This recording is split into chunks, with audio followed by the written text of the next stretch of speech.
ఇక ఆంధ్రప్రదేశ్లో అసెంబ్లీ ఎన్నికల రచ్చ ముందుకు సాగుతుంది. ఇప్పటికే ఎన్నికల హడావుడి అయితే కనిపిస్తుంది ఆంధ్రప్రదేశ్లో.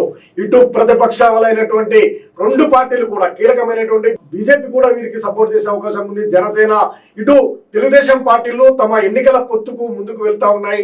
సీట్ల పెంపకాల్లో ముందంజలో ఉంది. ఇప్పటికే అధికారంలో ఉన్నటువంటి వైఎస్ఆర్ పార్టీ జగన్మోహన్ రెడ్డి ఇప్పటికే అనేక మార్పులు చేర్పులు చేస్తూ కొత్త వారిని బరిలోకి దింపుతూ వివాదాత్మకంగా ముందుకు పోతున్నటువంటి సందర్భంలో ఇటు టీడీపీ జనసేన రెండు కూడా పొత్తుతో ముందుకు వెళ్తా ఉన్నాయి. జనసేనకు టీడీపీ 23 సీట్లు మాత్రమే ఇస్తున్నట్లు విశ్వసనీయంగా తెలుస్తా ఉంది. అలాగే 3 ఎంపీ స్థానాలను కూడా ఇవ్వనున్నట్లు సమాచారం అందుతుంది. ఇప్పటికే నిజానికి జనసేన అధినేత పవన్ కళ్యాణ్ 175లో 35 స్థానాలు కోరగా జనసేనకు 23 సీట్లు మాత్రమే ఇచ్చేందుకు టీడీపీ సిద్ధపడుతున్నట్లు విశ్వసనీయంగా తెలుస్తా ఉంది. ఇందుకు పవన్ కళ్యాణ్ కూడా కొంతవరకు సమ్మతి తెలిపారని, అయితే మరోసారి చర్చలు కూడా జరిపి మరిన్ని సీట్లు కోరాలనే ఆలోచనలో పవన్ కళ్యాణ్ ఉన్నట్లు చెప్తా ఉన్నారు. మరి జనసేన పోటీ చేస్తున్నటువంటి స్థానాల లిస్టును మనం ఒకసారి చూద్దాం. దానికి మనకు అందుతున్నటువంటి సమాచారం ప్రకారం జనసేన పార్టీకి అసెంబ్లీ స్థానాల్లో పోటీ చేయబోతోంది. వీటికి సంబంధించినటువంటి చూద్దాం. మొట్టమొదటిగా తెనాలి నియోజకవర్గాన్ని జనసేన పార్టీకి కేటాయించింది టీడీపీ. ఇక 1వది తెనాలి కాగా 2వది భీమిలిలో కూడా పోటీ చేయనుంది.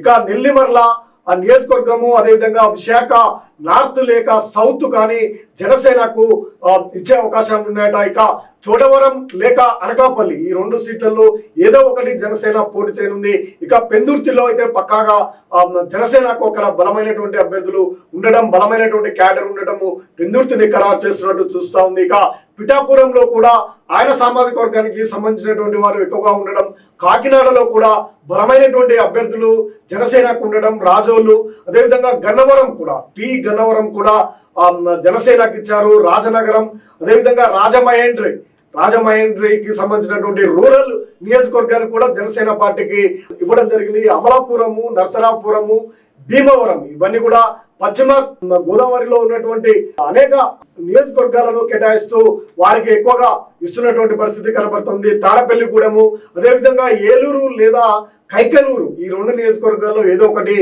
జనసేనకు ఇచ్చే అవకాశం ఉంది. ఇక దర్శి, ఇక పెడన, అదేవిధంగా ఆవనిగడ్డ కూడా ఇవ్వడానికి సిద్ధమవుతుంది. విజయవాడలో కూడా వెస్ట్ కూడా ఇవ్వడానికి సిద్ధమవుతుంది. రాజంపేట, అదేవిధంగా తిరుపతి లేక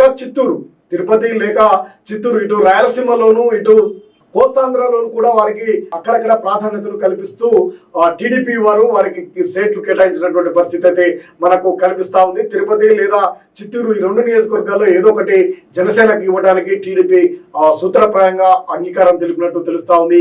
ఈ అసెంబ్లీ స్థానాలు దాదాపు ఖాయమైనట్లు విశ్వసనీయంగా తెలుస్తా ఉంది. ఇంకా అనంతపురం, ధర్మవరం, ఆళ్లగడ్డ స్థానాలను కూడా జనసేన కోరుతా ఉంది.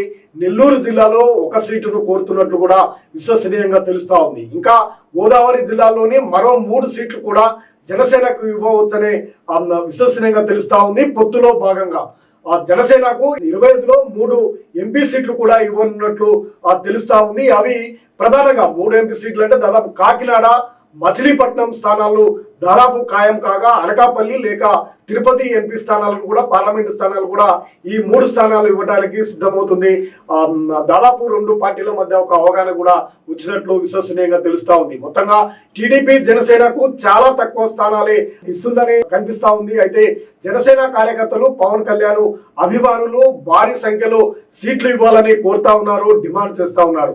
ఈ విషయంలో పవన్ కళ్యాణ్ పై చాలా ఒత్తిడి కూడా కనిపిస్తా ఉంది. అయినప్పటికీ సీట్ల సర్దుబాటు చర్చల్లో సానుకూల వాతావరణంలో ఉండేలా జనసేనని ఒక మెట్టు కూడా దిగుతున్నారని తెలుస్తా ఉంది. అందుకు చంద్రబాబు నాయుడు కూడా వారికి సమన్వయపరుస్తూ రానున్నటువంటి ప్రభుత్వంలో సముచిత స్థానం కల్పిస్తామంటూ కూడా హామీ ఇస్తున్నట్టు విశ్వసనీయంగా తెలుస్తా ఉంది.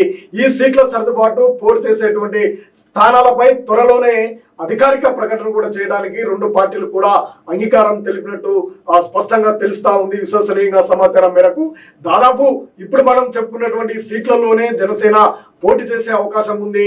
అక్కడ బలమైనటువంటి అభ్యర్థులు ఉన్నటువంటి నేపథ్యము, అక్కడ సిట్టింగ్ స్థానాలంతా కూడా వైసీపీకి సంబంధించినటువంటి వారే ఎక్కువగా ఉండటంతో అక్కడ జనసేనకు ఇస్తా ఉంది. 23 స్థానాల్లో కూడా గెలుపొందే అవకాశాలు ఉన్నాయి. టీడీపీ భరోసాగా గెలిపించుకోవడానికి కూడా అన్ని రకాల సహాయ సహకారాలను అందించడానికి కూడా చంద్రబాబు నాయుడు సంసిద్ధత వ్యక్తం చేసినట్టు తెలుస్తా ఉంది. జనసేనపై తీవ్రమైనటువంటి ఒత్తిడి ఉన్నప్పటికీ జన సైనికులు అదేవిధంగా కార్యకర్తలు కూడా మరిన్ని సీట్లు తీసుకోవాలని ఒత్తిడి చేస్తున్నప్పటికీ సమన్వయంతో ముందుకు వెళుతూ పొత్తు ధర్మాన్ని పాటించాలనేది జనసేన అధ్యక్షుడైనటువంటి పవన్ కళ్యాణ్ వ్యూహాత్మకంగా ముందుకు వెళుతూ ఓదార్పుతో ముందుకు పోతా ఉన్నారు. రానున్నటువంటి ప్రభుత్వం ఏర్పాటు అయినట్లయితే ప్రభుత్వంలో కీలక పాత్రను పోషించవచ్చనే అభిప్రాయం కూడా చంద్రబాబు పవన్ కళ్యాణ్ ఇద్దరి మధ్యన ఏకాభిప్రాయం కుదిరినట్టు తెలుస్తా ఉంది. ఇది జనసేనకు కేటాయించినటువంటి సీట్ల అప్డేట్స్.